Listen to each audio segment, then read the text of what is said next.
बिस्मिल्लाहिर्रहमानिर्रहीम। ये है हाजी मलूक बलोच रेस्टोरेंट घारो। और ये घारो की कदीम रेस्टोरेंट है जो कि हर घारो आने वाला जानता है। हाजी मलूक बलोच रेस्टोरेंट का खाना पूरे घारो व पूरे सिंध में मशहूर है। एक अरसे से इनके इनकी डिशेस और इनके पकवान हमेशा से शोहरत रखते हैं।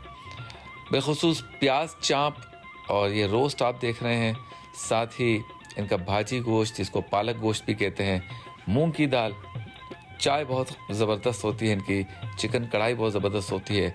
और कुछ डिशेस आप देख रहे हैं कि ये आपके सामने मौजूद हैं और ये टेस्टी डिशेस हैं, पुरानी डिशेस हैं जो हाजी मलूक बलोच रेस्टोरेंट का ख़ासा है।